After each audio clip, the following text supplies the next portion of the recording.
Shalom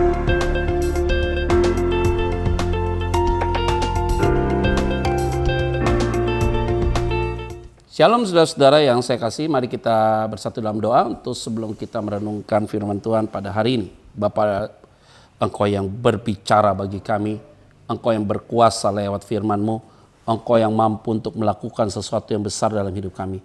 Karena itu ya Tuhan, berbicaralah bagi kami. Di dalam nama Tuhan Kristus kami berdoa dan mengucap syukur. Haleluya, amin. Saudara, hari ini kita masuk dalam Mazmur 68, kita akan berbicara saudara tentang perarakan kemenangan Allah. Kita akan bahas di ayat yang kedua dan kemudian ayat 4 dan ayat yang kelima. Saudara, kita akan baca ini dan kita merenungkannya. Allah bangkit, maka terseraklah musuh-musuhnya. Orang-orang yang membenci dia melarikan diri dari hadapannya. Kadang saudara yang saya lihat akhir-akhir ini, manusia ingin menjadi seperti Allah dan manusia merasa dirinya lebih kuat daripada Allah. Sehingga manusia itu sendiri cepat menilai seseorang dan cepat juga untuk dapat memposisikan dirinya lebih daripada yang lain.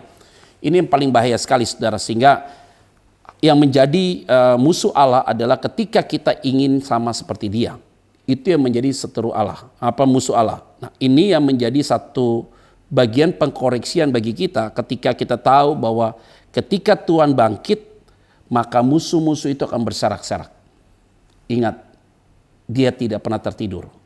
Dia selalu melihat dan memperhatikan. Maka saya selalu sampaikan bahwa tidak ada bangsa yang kuat, tidak ada orang yang kuat adalah Tuhan. Jangan sampai amarah Tuhan itu terjadi bagi mereka semua. Ini yang paling penting sekali. Poin kedua saudara. Poin kedua ada di ayat 4. Tetapi orang-orang benar, kalimatnya, bersukacita. Mereka beria-ria di hadapan Allah, bergembira dan bersukacita. Kalimatnya adalah ketika kita melihat bahwa ada orang yang ingin mau melebihi Allah, maka Allah yang berdiri saudara dan bangkit dan maka musuh itu berserak. Maka kita sebagai orang benar bersukacita. Mereka beria-ria di hadapan Allah, bergembira dan bersukacita. Saudara, kenapa demikian orang benar bersukacita dan bisa bergembira dan beria-ria di hadapan Allah? Karena dia tahu bahwa Allah yang dia sembah, Allah yang kepadanya dia percaya, tidak akan pernah mengecewakan dia. Pertanyaan saya buat saudara, apakah saudara hari-hari ini sedang kecewa dengan Tuhan? Apakah hari-hari ini engkau tidak meyakini kuasa Tuhan? Ataukah hari ini engkau sedang jauh dari Tuhan? Yuk kita balik. Karena kenapa? Ketika engkau memposisikan yang tadi, hatimu tidak ada sukacita. Wajahmu tidak ada rasa damai sejahtera.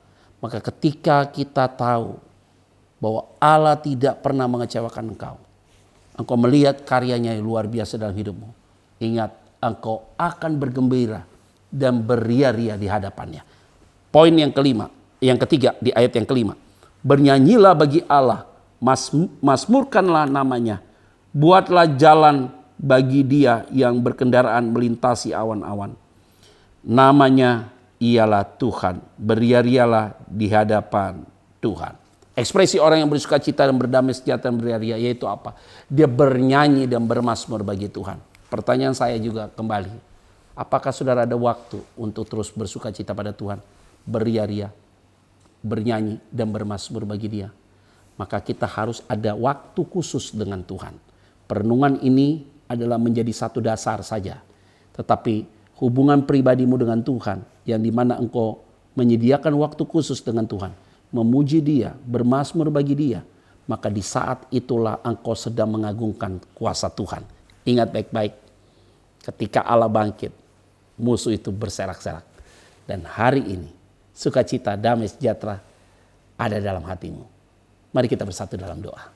Terima kasih untuk perenungan firman Tuhan. Kami diajar Tuhan untuk kami punya waktu khusus untuk memuji Tuhan, bermazmur bagimu, membangun kembali hubungan intim dengan Engkau, supaya hidup kami tetap memiliki dampak bagi banyak orang. Di dalam nama Tuhan Kristus kami berdoa dan mengucap syukur. Haleluya. Amin. Saudara tetap semangat, tentu jaga kesehatanmu dan ingat positive thinking dalam segala hal. God bless you.